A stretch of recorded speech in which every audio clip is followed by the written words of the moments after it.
মার্কিন সিদ্ধান্তের ফলে ধোঁয়াশা প্রবণ অনেক দেশের জন্য তথ্যের একটি প্রধান উৎস বিলুপ্ত হয়ে গেছে এবং তথ্যের ঘাটতির কারণে বুরুন্ডি, তুর্কমেনিস্তান ও টোগোকে 2025 সালের প্রতিবেদন থেকে বাদ দেওয়া হয়েছে। 2025 সালে বিশ্বের সবচেয়ে দূষিত শহর ছিল ভারতের লোনি, যেখানে গড় PM2.5 এর মাত্রা ছিল 112.5 মাইক্রোগ্রাম। এরপরে ছিল উত্তর পশ্চিম চীনের জিনজিয়াং প্রদেশের হোতান, যেখানে মাত্রা ছিল 109.6 মাইক্রোগ্রাম। বিশ্বের শীর্ষ 25টি সবচেয়ে দূষিত শহরই ভারত, পাকিস্তান ও চীনে অবস্থিত।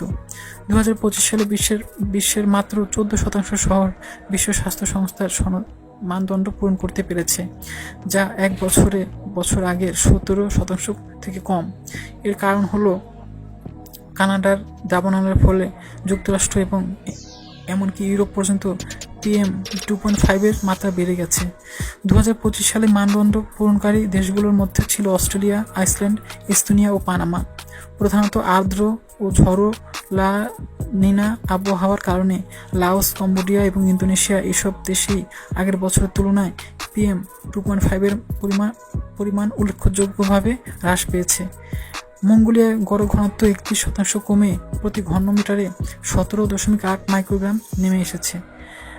IQOR জানিয়েছে, সব মিলিয়ে 75টি দেশে 2025 সালে আগের বছরের তুলনায় PM2.5 এর মাত্রা কম ছিল এবং 54টি দেশে গড় ঘনত্ব বেশি রেকর্ড করা হয়েছে।